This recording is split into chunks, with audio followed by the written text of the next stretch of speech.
Welcome back, everyone, as we continue to scrutinise the podcast Making of a Detective, which was created by Ian Doyle and in association with the Irish Sun and the Sun editor Stephen Breen. Now, in yesterday evening's video, we scrutinised Pat Marry's, description of a gentleman called Christopher who came forward and said in his statement that Aaron Brady told him that I'm the one that shot the cop, what the fuck is it to you? So we've shown clearly the initial video last night, Christopher is a complete and total liar. And we must then go forward and show how Pat Marry and Detective Bobby Ogle and Special Homeland Security Agent Mr. Matt Katske were completely complicit in the creation of this false statement. And we showed clearly how this statement initiated procedures in relation to Aaron being arrested in America. So Christopher, the liar, gave his statement on the 15th of May 2017. Aaron was arrested on the 18th of May. And again, quick background, up until that, the podcast, Pat Marry, and indeed everything we know about the investigation, up until that point, the investigation was in tatters. And we look at the whole pattern at the end of this view of the podcast. We look at the whole pattern of the investigation and how people were got rid of and brought back in to possibly be used to create this false narrative. So what we're going to listen to now is just a very brief clip of Mr. Marry and his interaction with Christopher in a Homeland Security office in New York.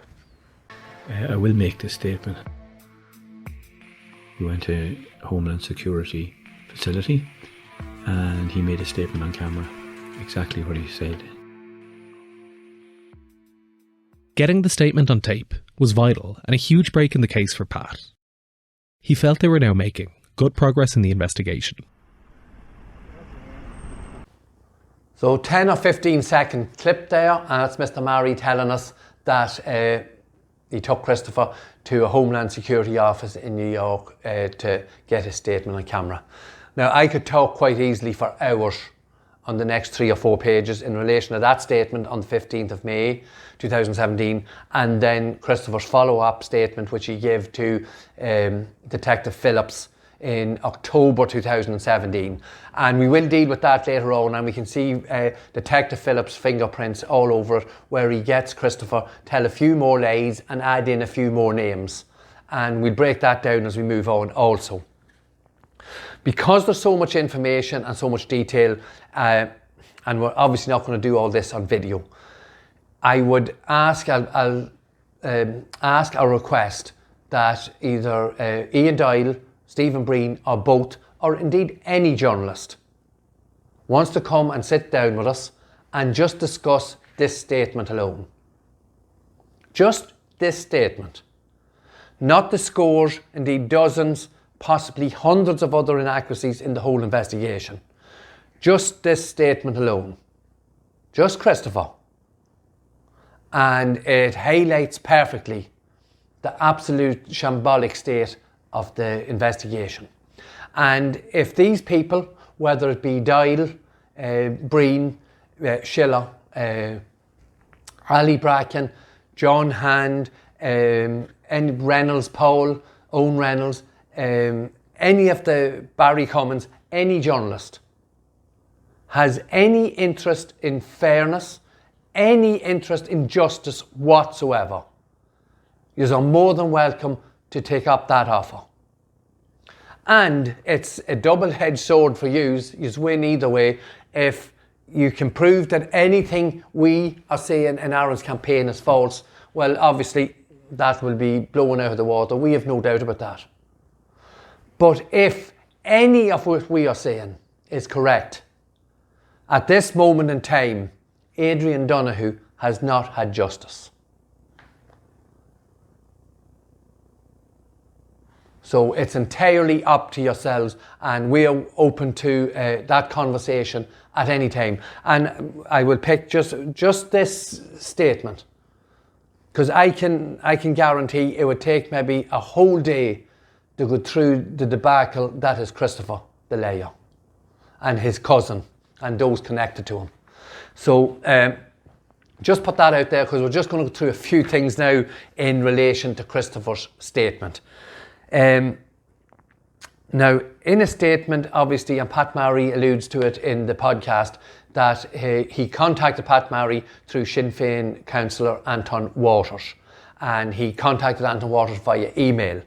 And he gives some quite specific detail in his interview to Marry and Ogle in relation to Christopher's relationship with Antóin Waters and some of the activities as regards the football teams and that they played together.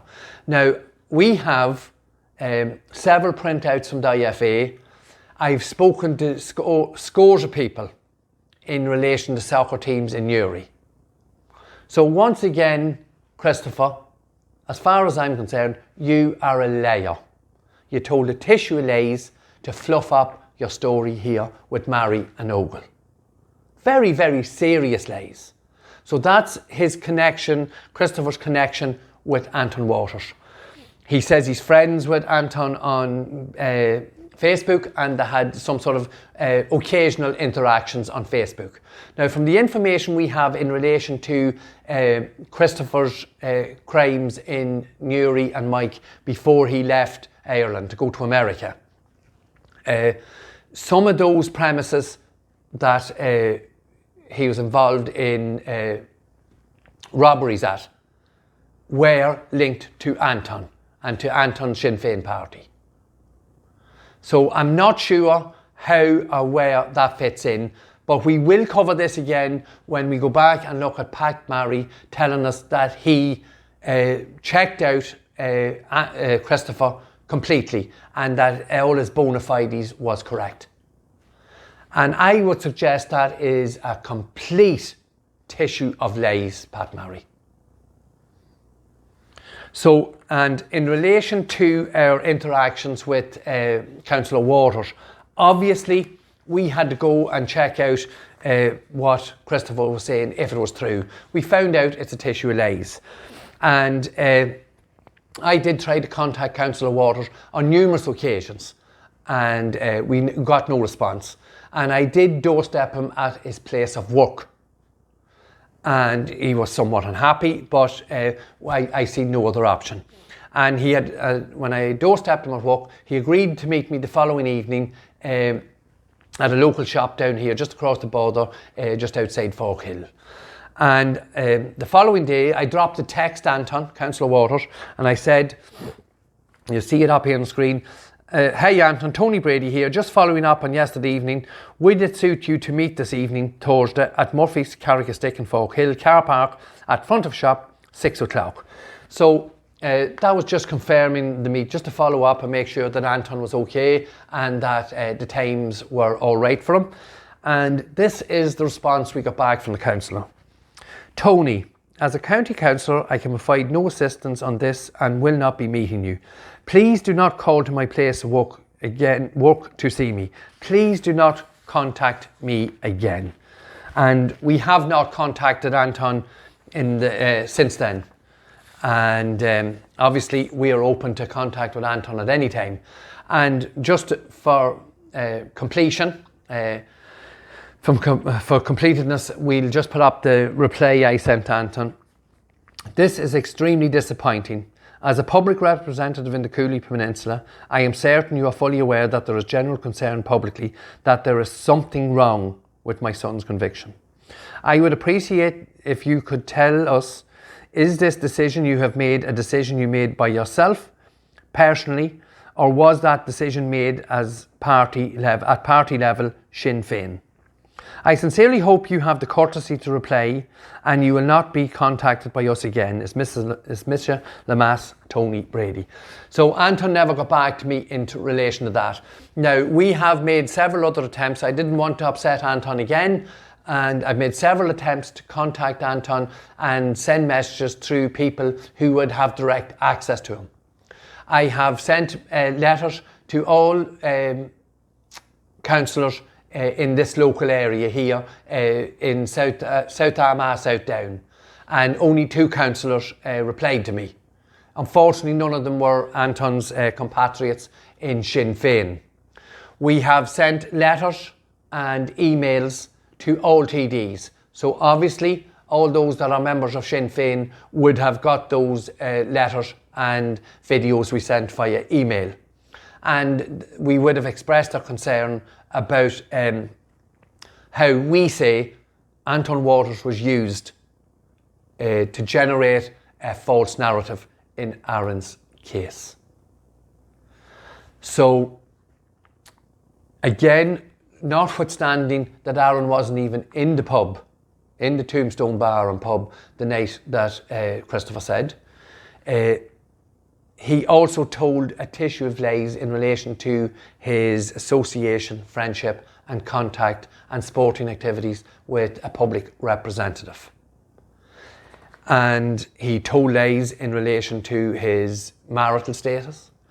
He told lies numerous occasions, and as I say, if any journalist wants to come and sit down and go through this tissue of lies, we're more than welcome to join us at any time. And we will do so privately or publicly.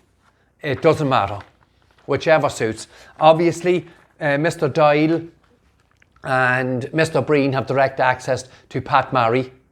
So go and brief yourself with Pat Marry. Sit with Pat Marry for 2, 3, 4 days if you like, and get briefed by Pat Marry. And then come and sit with us. And we'll see, because you can't hide the truth. It can't be hidden, because we have the truth. We also have a very serious issue with the procedure by Pat Marry during the course of this interview. And this was very, very worrying from the moment I seen it. And in fact, that was borne out when eventually Christopher's testimony and statement was made inadmissible because of the pathetic and unlawful actions of Pat Marry and Detective Bobby Ogle. And this was overseen by Agent Matt Katske.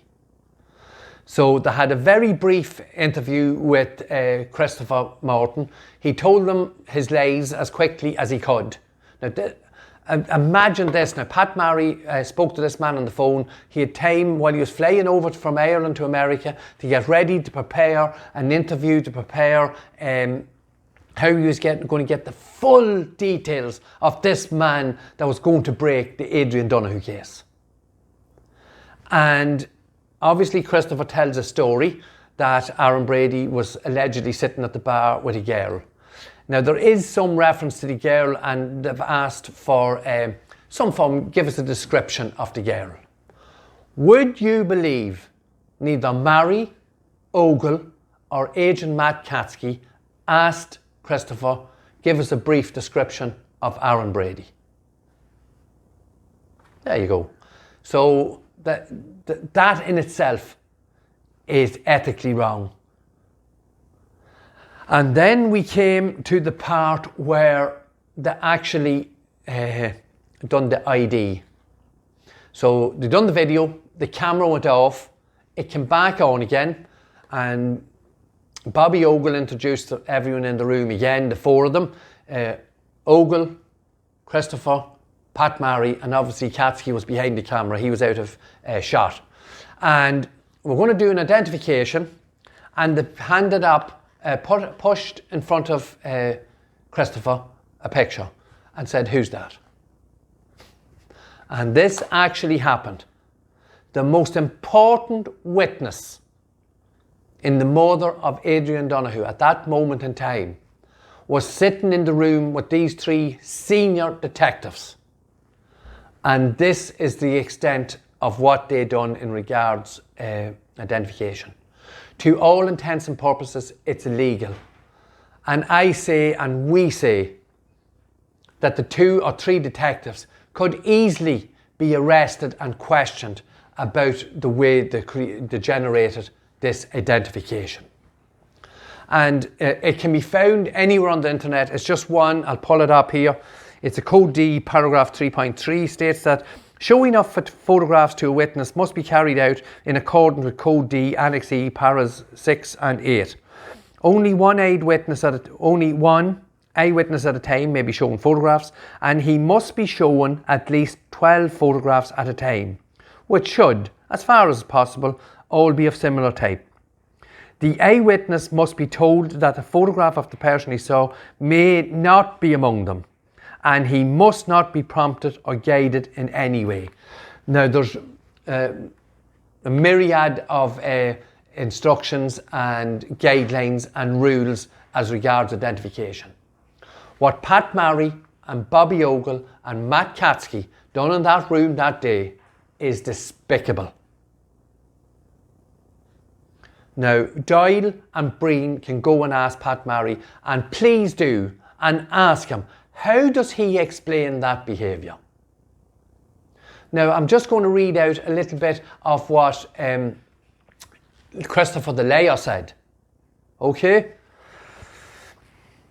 I want to say that I had never seen the fella at the bar who said he was Aaron Brady before that night.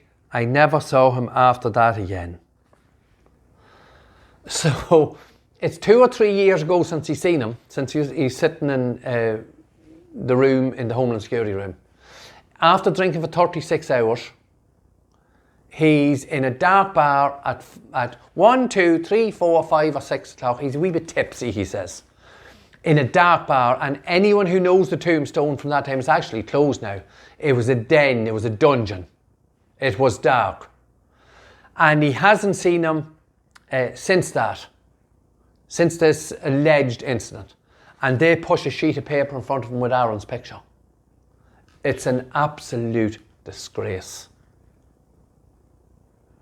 And it shows that Marry was willing to do anything to prove that what he said at the beginning of the case was right, when everyone else in Fort Apache in Dundalk knew he was wrong.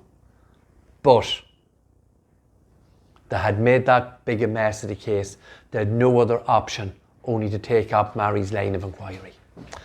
So that gives us some idea as to what happened in the room when Christopher was telling his tissue of lies.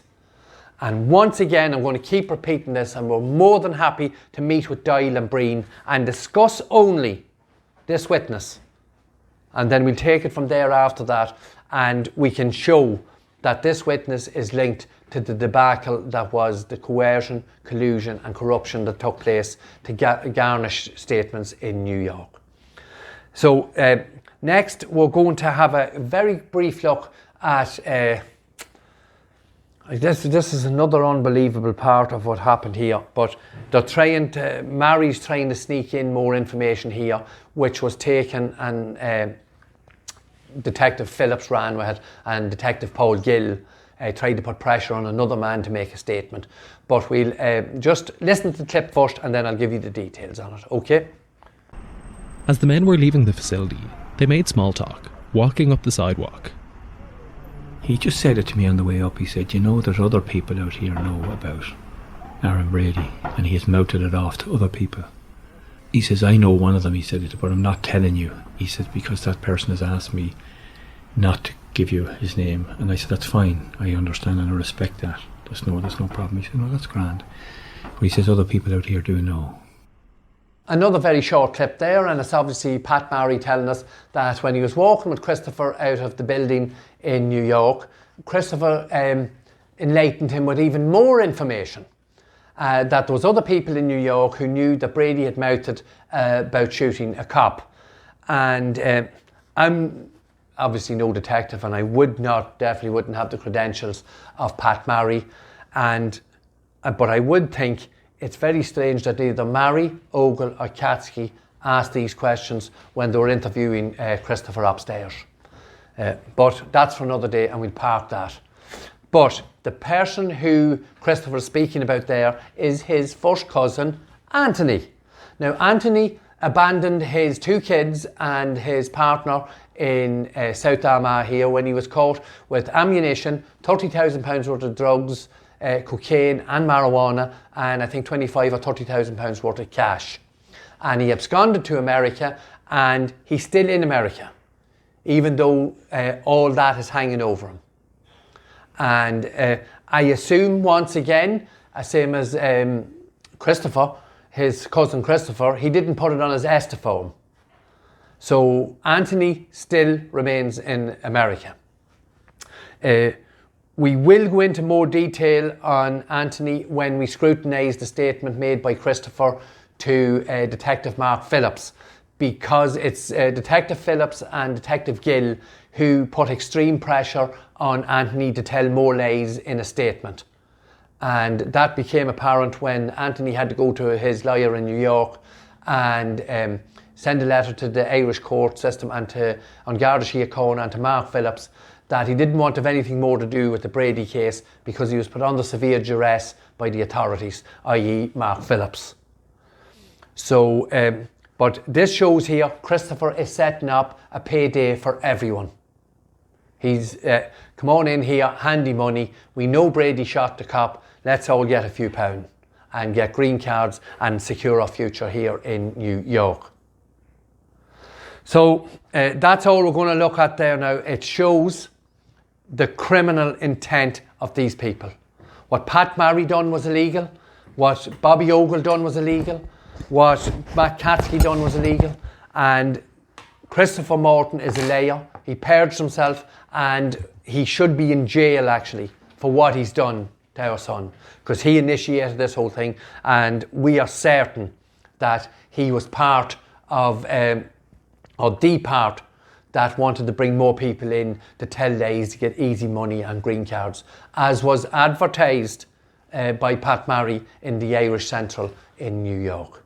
We're going to be back again with more of Chris's interactions with Pat Marry and more of the lies in a statement, and we're going to continue to break this down. Once again, if Doyle or Breen want to discuss this, they're more than welcome. Any journalist. Just this bit, we'll not say if you don't want to. We can go into any part of the case, I don't mind. And come and we'll discuss it and see if you're a journalist and you do want the truth, if you do want justice for a man who lost his life. And I say once again, it's a win-win situation. If you prove that anything we are saying is lies, well then you prove it's lies. But if anything we are saying is true, Aaron Brady's conviction is so unsafe. Aaron Brady did not murder Detective Garda Adrian Donoghue. Once again, thank you for watching, and we'll see you in tomorrow evening's video. We keep rolling these out till we get part 11, Undercover, Totally Dissected.